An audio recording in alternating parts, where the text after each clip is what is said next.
अस्सलामुअलैकुम। तो इस वीडियो से हम लोग अपना फ्रीक्वेंसी डोमेन एनालिसिस शुरू कर रहे हैं। हमने लास्ट वीडियो के अंदर एक सर्किट को सॉल्व किया था और उसका टोटल रिस्पांस निकाला था टाइम डोमेन एनालिसिस के ज़रिए।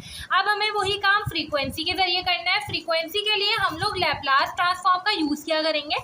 जब भी हमारे पास कोई एफ ऑफ टी गिवन है, कोई भी टाइम का फंक्शन गिवन है, तो आपने उसका लैप्लास ट्रांसफॉर्म लेना होगा। लैप्लास ट्रांसफॉर्म के ज़रिए ही हम डिफरेंशियल इक्वेशंस को सॉल्व करते थे। एक ये तरीका भी होता था, ठीक है।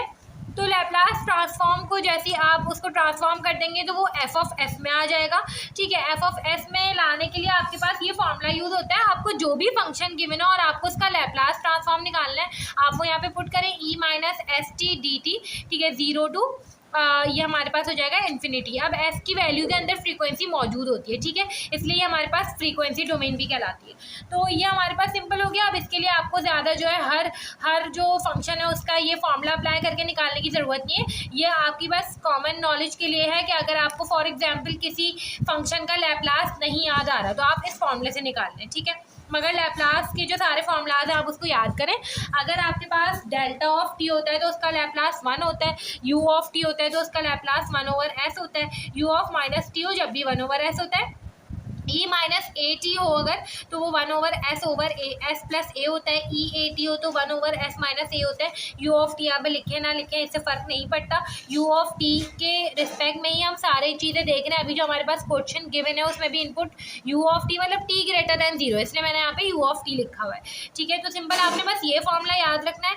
और अगर कॉस हो तो साइन हो तो ये फॉर्मूला है। अगर आप किसी डिफरेंशियल इक्वेशन के ऊपर अप्लाई कर रहे हैं, फॉर एग्जांपल यहाँ पे हमें पता है डी आई ओवर टी बन रहा होता है बहुत जगह, तो उसके ऊपर लैप्लास कैसे अप्लाई करेंगे, एस हो जाएगा F of S minus F of 0। ये इनिशियल कंडीशन आपको सवाल में गिवन हुआ करेगी। इसी तरीके से यही फॉर्मूला आप और एक्सपेंड कर दें सेकेंड ऑर्डर के लिए। सेकेंड ऑर्डर से ज़्यादा जाएगा नहीं हमारा सर्किट, मगर फिर भी हायर डेरिवेटिव्स के लिए ये वाला फॉर्मूला लिखा हुआ है, ठीक है। ये सिर्फ फॉर्मूलाज हैं, आपको इनको याद रखना है। असल काम जो है वो इनका सर्किट में किस तरीके से यूज़ करना है हमें ये पता होना चाहिए। हमने जो लास्ट वीडियो में क्वेश्चन किया था हम वही वाला क्वेश्चन अब लैप्लास ट्रांसफॉर्म मतलब कि फ्रीक्वेंसी डोमेन एनालिसिस के ज़रिए सॉल्व करेंगे और देख लेते हैं कि हमें किस तरीके से करना है। अब देखिए हमारे पास ये सेम क्वेश्चन गिवन है। हमने लास्ट वीडियो के अंदर इसको टाइम डोमेन एनालिसिस के ज़रिए सॉल्व किया था, जिसमें हमें Z I R Z S R वगैरह निकालना पड़ता था, फिर दोनों को प्लस करना पड़ता था।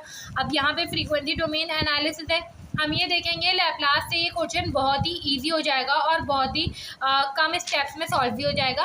किस तरीके से करना है, सिंपल आपने सबसे पहले वही काम करना है, आपने इसकी डिफरेंशियल इक्वेशन बनानी है और फिर उस डिफरेंशियल इक्वेशन को लैप्लास के जरिए सिंपल सॉल्व करना है। माइनस का x of T I of T हमारे पास इस तरीके से जा रहा है, ठीक है। माइनस का एक्स ऑफ टी क्योंकि माइनस से एंटर हो रहा है करंट, और प्लस का ये हमारे पास क्या हो जाएगा आर आई ऑफ टी, हमने लास्ट क्वेश्चन में भी देखा था, प्लस का L D I by D T equals to 0, ठीक है।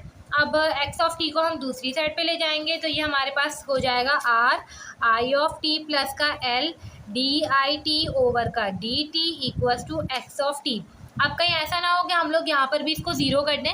ये 0 हमें सिर्फ जब करना पड़ता था जब हम 0 इनपुट रिस्पांस निकाला करते थे और वो टाइम डोमेन में करते थे सारा काम। यहाँ पर हमें कुछ नहीं करना है, यहाँ पे एक साथ ही निकलता है सारा रिस्पांस, ठीक है।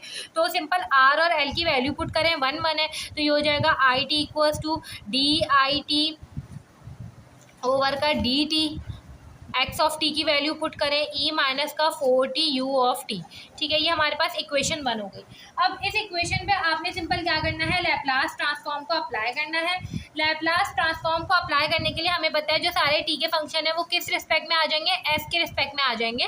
तो ये हमारे पास आई ऑफ एस बन जाएगा प्लस का, अब ये D I over D T, इसके ऊपर हम लोग लैप्लास ट्रांसफॉर्म अप्लाई करेंगे क्योंकि ये पूरा फॉर्मूला खुलेगा इधर, ठीक है। तो ये हमारे पास हो जाएगा डी आई टी ओवर का डी टी। जब लैप्लास ट्रांसफॉर्म इसके ऊपर अप्लाई होगा, लैप्लास का सिंबल कुछ ऐसे बनता है, इक्वल्स टू, और इसके ऊपर भी हमें लैप्लास अप्लाई करना है ई माइनस का 4t यू ऑफ टी।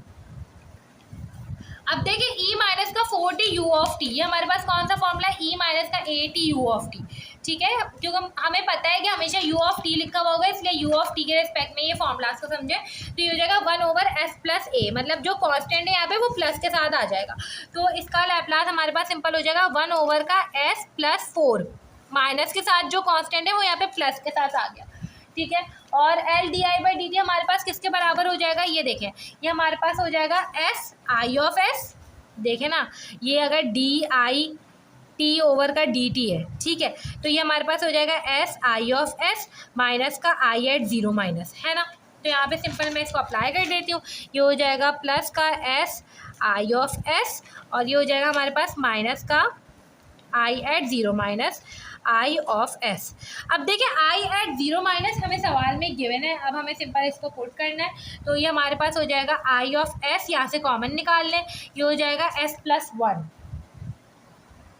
ठीक है, और यहाँ पे माइनस का 5 1 अपॉन का एस प्लस 4। इसको थोड़ा सा सिंप्लीफाई करें, आई एस की वैल्यू हमें निकालनी है, तो आई एस की वैल्यू को एक साइड पे रखें, बाकी सबको दूसरी साइड पे ले जाइए, हमारे पास कुछ ऐसे हो जाएगा 1 प्लस का एस प्लस 4 माइनस 5 वहाँ जाके प्लस 5 हो जाएगा, ठीक है, और ये हमारे पास यहाँ पे मल्टीप्लाई हो रहा है, वहाँ पे जाके डिवाइड हो जाएगा, तो डिवाइड में हो जाएगा 1 एस प्लस ए, ठीक है।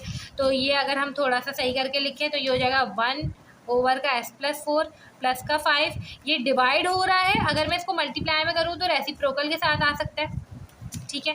तो ये हमारे पास कुछ इस तरीके से बन गया 1 अपॉन का एस प्लस 4 प्लस का 5 1 अपॉन का एस प्लस ए।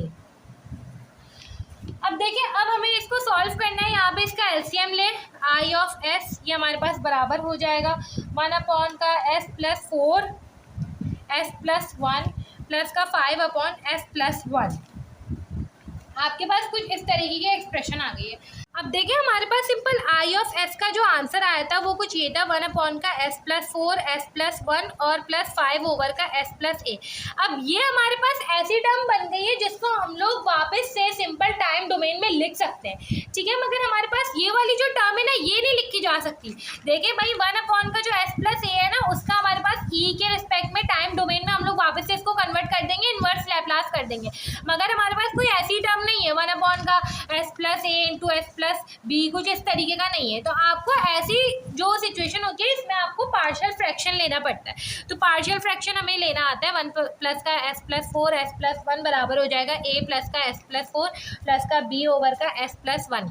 एलसीएम लें आप simple 1 S plus 4 S plus 1, ये हो जाएगा S plus 4 S plus 1 A S plus 1 plus का बी एस प्लस 4, ये कैंसिल हो गया, ये आपके पास इक्वेशन ए आ गई फॉर एग्जाम्पल।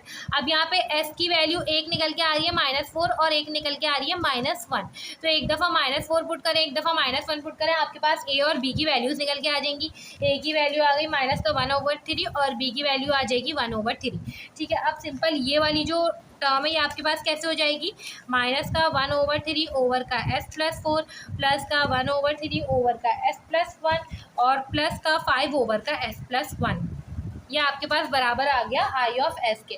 अब सिंपल आपने इसको जो है कन्वर्ट करना है, वापस से इन्वर्स लैप्लास करना है। इन्वर्स लैप्लास के लिए कांस्टेंट तो देखिए बाहर निकालने, माइनस का 1/3 और ये 1 अपॉन एस प्लस 4 है, प्लस का 1/3 बाहर निकाल लिया 1 अपॉन एस प्लस 1 है, प्लस का 5 बाहर निकाल लिया 1 अपॉन का एस प्लस 1 है।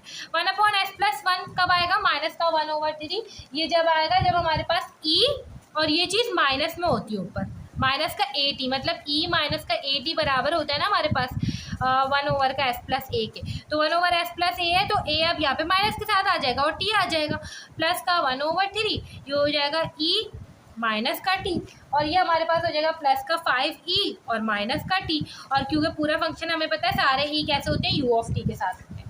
तो इस तरीके से करके आपके पास ये आंसर आ गया है। अब आप इसको जो है सिंपल एलसीएम भी ले सकते हैं, ये ई माइनस टी हमें सेम दिख रहा है तो आप इसको सॉल्व करेंगे तो ई माइनस 4t प्लस का 16/3 ई माइनस का टी, कुछ इस तरीके से आंसर आ जाएगा। तो ये आपके पास काफ़ी सिंपल था लैप्लास ट्रांसफॉर्म के जरिए किसी भी सर्किट को सॉल्व करना।